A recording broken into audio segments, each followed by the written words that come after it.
Hi folks, Steven here. So, this is going to be another one in our series of Pokemon Go Community Day recaps. This one was a little earlier in the month than I remembered, so it was a little bit of a surprise yesterday morning when I saw an alert on my phone. It's like, oh, today's Community Day, and of course it is it's the Magikarp Community Day, so that's kind of special. Gyarados, of course, Pokemon with Mega Evolution. You can see the pattern here now that they've announced Mega Evolution is coming to Pokemon Go. But as usual, we're going to go through what my time was. I did stay locally again. Sorry. Situation being what it is, I really can't justify going out and about town too much. Hopefully later this year or sometime next year I'll be able to do that. But I did do all the tasks for this community day, and as usual, I have a presentation. At the end of the presentation, there'll be a couple announcements, so it should be pretty straightforward. All right, so let's see. We're gonna application window, and there we go.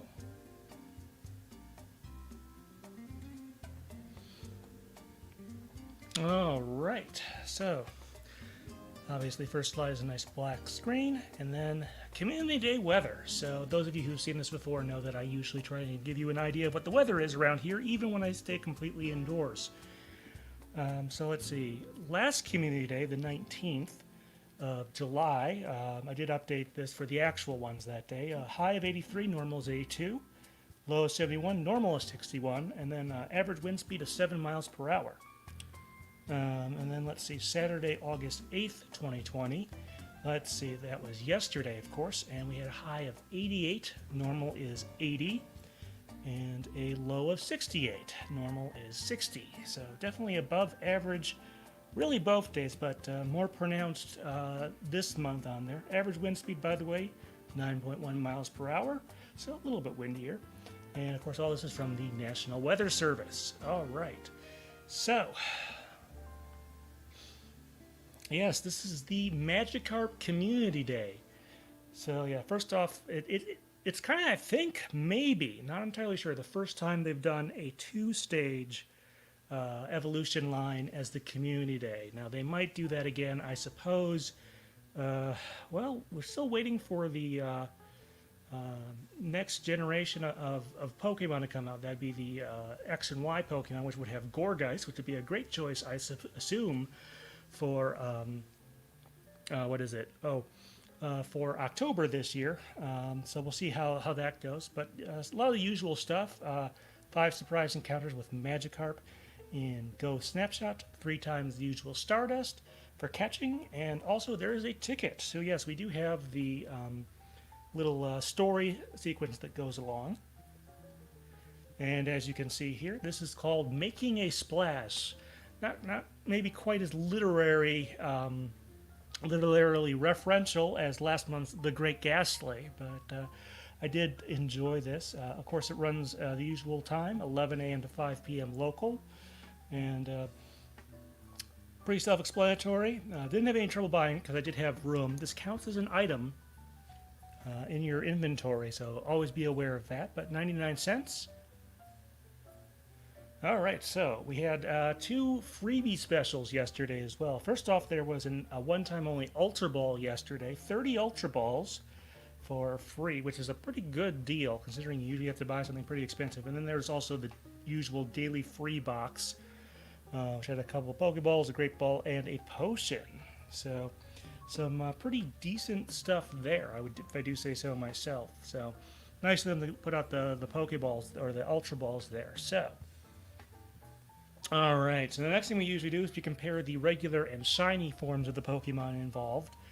So on the left you see a Magikarp, the regular kind, which is a deep orange, and then on the one on the right is more of a gold. Of course, Magikarp being one of the more well-known shinies. Now, I guess here you're not going to see a red Gyarados, and we'll kind of talk about why that is and why I decided not to go through with that. But you know, maybe not the most interesting stat there or stuff like that, but I always, for some reason in my mind, I always have Magikarp, the shiny one, being more golden than even than this, but I guess this is just how it's represented in Pokemon Go. I guess I'm always reminded about the gold Pokeball, the Magikarp salesman. I think it's the one he sells James at some point. But that gives you the rough idea there. Okay. So, yes, as usual, we do get the little story thing here. I do like Professor Willow on the left. Anyway, I think it'll be safe to approach Magikarp as documentation indicates they're harmless. Anne from Big B Podcast would certainly disagree with that one. She's done a number of Magikarp runs, as have other folks, so they do have some offensive potential, but not nearly as much as their evolved form or as most Pokemon in general. That's sort of the mechanic, the time investment to get something really good out of something that's not really that great in its raw form. But as usual, they do have 4 stages in here in terms of the thing, in terms of the gold you can do. Power up a Pokemon 10 times, you get 10 Pokeballs off of that. Catch 15 Magikarp, 20 Magikarp candy. And Magikarp, one of the more difficult ones to evolve. You need 400 candy in order to evolve it. So I'm guessing a lot of folks here, this might be their first opportunity to get a Gyarados. And then we have to make 5 nice or better throws. And at the bottom there you can see we get some Stardust, we get some Pineapple Berries, more on those later. And a Pokemon appears there. As usual, the case it was just a Magikarp, but that'll help you a bit later. Alright, so next up. So yeah, I think this is usually the part where I kind of complain about not being able to join other people for remote raid battles. Not because I'm not within range of any gyms, I am within range of a couple gyms actually, but because no one else seems to really show up. There was this Claydol raid that was going on, and I kind of didn't even really bother because there was no one in the lobby. And it's a level 3 raid, and you really do need a couple extra people for that. So kind of unfortunate there. There's a raid I managed to do later, but we'll talk about that in a little bit. Alright, so after completing the first round of tasks, what do we wind up with? Well, we get... this is actually pretty nice. I think a lot of folks, I'm sure most folks who have played with Pokemon Go for a while know what Pineapple Berries do. But it's nice to the game to actually encourage that, because I think they're not nearly used as much as the Raspberries, which of course increase your catch rate. Pineapple Berries, it points out, sort of, it says basically encourages you to use them. Those of course give you more candy there, and with a Pokemon like Magikarp that takes forever, an insane number to do, that's pretty important. So this time you gotta catch another 15 Magikarp. You get 50 candy for that, which is pretty good. Transfer 10 Pokemon, and then use 15 Pineapple Berries while catching Pokemon. Now normally if this were a 3-stage evolution, one of these tasks would have been to evolve to the middle stage. Excuse me. However, because this is the only a 2-stage, and like I said, I think it's one of the first, if not the first, that they've done like that. This is a little bit different, and we'll talk about that a little bit later. Rewards 2,000 Stardust, an Instant, and a Poffin. So none of this was actually, honestly, all that difficult. I did have plenty of Pineapple Berries. I'm sure for some folks who were low on Pineapple Berries for whatever reason, it did give you some in the first step. That's one reason why, but it might have been a little difficult, but thankfully I had plenty of them built up. So yeah, that's kind of the story with that one. And you can tell this one is going a little bit quicker than these usually do. It's not because I'm really in a hurry, it's that this maybe wasn't as super exciting. Alright, so it didn't take me too long to get to the final stage. Well, it's 3 of 4, but the 4th one comes right after you finish the 3rd. And that's all completed already. So let's see, what do we got here? Remember when I said Magikarp is harmless? Well, that isn't the case with Gyarados. Certainly not. But some of these should definitely look pretty familiar. You've got 3 great curveball throws. I am getting better at those. That was not too terribly difficult. Transfer 10 Pokemon. So, as is usually the case with these, you do end up transferring a fair bit of them. Just because you're going to get a lot of Pokemon you don't need. And then evolve 1 Magikarp. And you notice the reward for that is 5 golden raspberries. So not a bad reward for the 99 cents and the time you've invested in there. Those are obviously very useful for high-level raid battles afterwards. But then we got 2,000 Stardust, an Incense, and a Rocket Radar as the prizes there. So, also, by this point, I did finally have, or very shortly thereafter, I did finally have the enough candy to evolve my Magikarp. So I found whichever one had the best stats, and I did evolve that, and you can see it right there. And like a lot of folks, I am guessing, this is my first Gyarados in Pokemon Go. Just because it is so hard to do that. And the special move, it looks to be Aqua Tail, which is kind of a fun one there.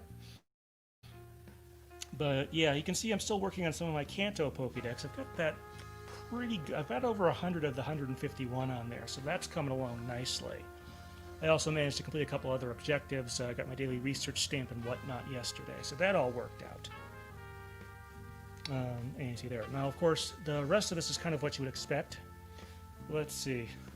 So, some more mild humor from Professor Willow here. I'm excited to see what kind of challenges you'll demolish together. Just make sure the demolition is limited to battles, not entire cities. So yeah, Gyarados can do a lot of damage if it wants to. And then, of course, like I said, the fourth one is really you just get everything at once. It's already filled out.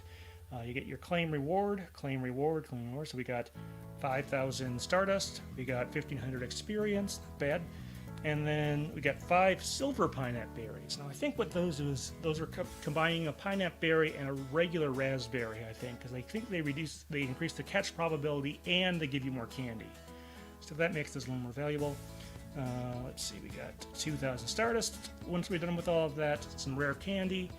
And then a Pokemon appears. Well, if you've seen these before, you've seen, yes, you get a second Gyarados for your trouble. So this one you just get the straight up catch. And this one ended up being not bad stat-wise. Not perfect by any means, but still pretty decent, so it may well come in handy for me. So let's see, I think we've got a couple more things here.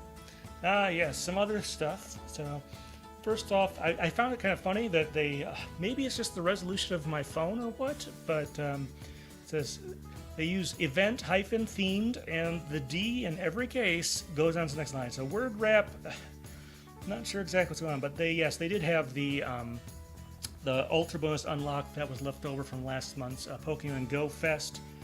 A lot of Staryu out there, which you can see last week was all like dragon stuff in there. And I did participate in one remote raid. This was a level 1 raid against a Jigglypuff. So not too difficult with my Metagross. Managed to take that down. I think I actually may have had problems like maybe in one of the times the app crashed. I still have to get a new phone that's a little more stable. And I still had plenty of time to take down that Jigglypuff. So see how that works, and obviously not much damage to Metagross from the normal fairy type, but did get a nice little boost of experience there, and that was good. Alright, so special research was okay. I think they used a lot of their stuff on sort of previous one, the Great Ghastly, and then of course Pokemon Go Fest. This one I didn't think the writing it wasn't bad, but I think they maybe just didn't have enough stuff to say. It wasn't especially memorable or anything like that, I guess is the best way to put it.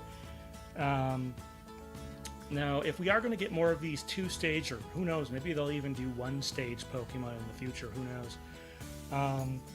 I do kind of want them to switch up the tasks more. I mean, we still saw most of the same tasks we did. Obviously, the second phase evolution, because there's only one level of evolution, that task had to be replaced. And, you know, pointing out game mechanics like that is good. But I feel like, you know, maybe they need to create something different or something like that to use on these. It would be interesting to see some, especially once things, assuming they're going to keep doing these once the situation improves for going outside and about. Come with some more creative, some new stuff that can be used as objectives in the game, because I think that's something worth looking at. So those are some, I'm not sure what that would be, but just a kind of an overall suggestion. Alright, what was the next thing? Let's see. Can't justify evolving a second Magikarp. So, I got like 3 or 4 different shiny Magikarp over the course of the day. Unfortunately, all their stats were not very good. I think I got I think there were 4, and I think 3 of them were 0 stars, and 1 of them was 1 star. Excuse me. Now, normally that would not stop me from doing a second evolution, but with so many candy, I feel like it would be better if I either use that to power up the Gyarados I have, or, just maybe evolve another better Gyarados, even if it's not shiny. I did want to show Red Gyarados in here, and so it is one of the most iconic shinies, possibly the most iconic shiny, thanks to Gold and Silver. But just didn't have a way to really make that happen. I couldn't justify it, I guess I could say that. And I'm wondering if anyone else, if you have any thoughts on any of this presentation, please let us know, and let me know if you think maybe you couldn't justify that second Gyarados evolution there. Okay, but yeah, so those are kind of my overall thoughts. I'm not sure what's going to happen next month for September. I do intend to participate. I'm guessing that'll be very similar logistically to what's going on now. So we'll see where that goes. Yeah, so let's see here. If it's another Mega, well, there's about a couple dozen Pokemon that Mega Evolve. We'll see where that one leads, but... Alright, a couple upcoming announcements I wanted to make here. So first off, Anne and I will be doing a discussion of the music of Pokemon Stadium 2. Since this is so early in the month, really don't know when or what that'll be. Well, I know what it'll be. I don't know when I will be doing it. And I have to work some stuff out. I did get the audio from last month's discussion, the Pokemon Puzzle Challenge. And then there will be a live stream at some point of the game. I do have it on cartridge, so we'll be seeing it sometime soon. And then sometime later this month, usually about a few days to a week before the actual discussion, so keep an eye out for that. Alright, I wanted to go over a couple things on Twitter. I don't have any replies on videos and stuff. I like to include those here when I get a chance. But one little piece of news that I talked about on Twitter with some folks is the new trailer for the new Coco movie. I guess it's supposed to come out on Christmas, which is not as big a holiday in Japan as it is here. I'm sure it's a bank holiday in Japan. I'm sure banks are closed. But as far as like everything else going on, it's still that. So that's when they've at least tentatively scheduled it for, and that's there's a new trailer out, which I didn't, I'll be honest, watch the whole thing, but I am aware of it. Definitely looks interesting. But here I am discussing with Pokemon Crossroads. By the way, Pokemon Crossroads, take a look at their website. Last month they did a feature on a bunch of different Pokemon podcasts, a bunch of roundtables and stuff like that. So, including the PokePress Digest, of course. But here I'm talking about, how are we going to see it here in the States? Now, I'm guessing Netflix has some sort of dibs on it as part of their contract there. I did point out here, though, that they do sometimes do theatrical exhibitions. Of course, that really depends on what theaters are up to, presumably sometime early next year when this comes out. So it'll be interesting to see what happens here. I'm sure it seems extremely likely that Netflix will be doing something with it, but it's hard to say what. So that's what this one is about. Alright, there's Filippo Depo, one of our good friends of the show, I guess you could say. Here he's kind of lamenting about how he wishes he had bought a soundtrack to the 5th Pokemon movie. That's the Latias and Latios movie, back when it was easier and not so expensive as it is now. His sort of theory is that the guy they brought in, Koba, to do like the accordion work and stuff in that movie, and some of the singing in the Japanese ending theme, I believe, thinks his fame has brought up the value. I'm not sure how famous he is outside of this particular movie, but I mentioned that I picked mine up a number of years ago for the station. And, this is one of the better musically regarded movies in the series. Probably one of the top 3 to 5 in there, particularly the score. And I can see why it would have a bit of an above-average value as more folks have been aware that there is a CD you can buy. But I believe it's been out of print for quite some time, so it's just, if you can find it, you can find it. Let's see. Although Filippo has resigned himself to probably having to fork over the money at some point.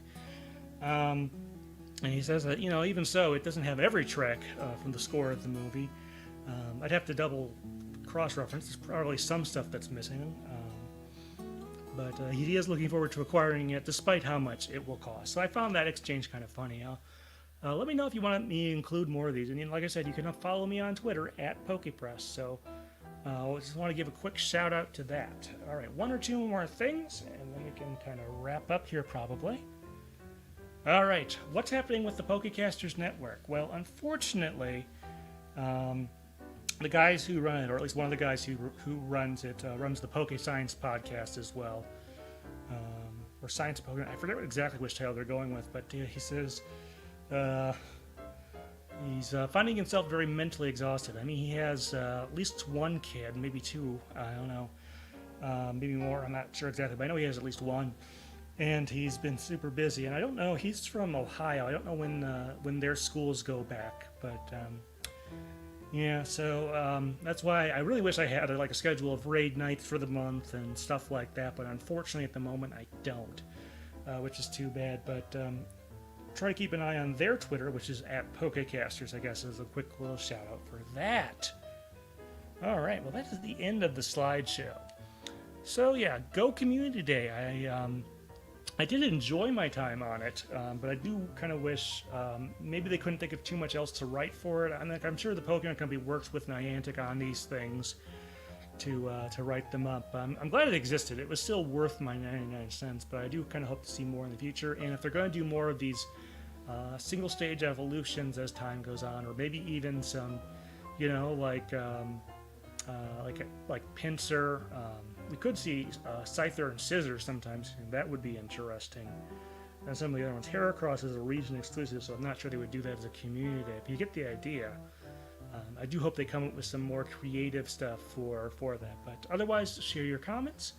And I think that's going to about do it. All right, folks, thanks.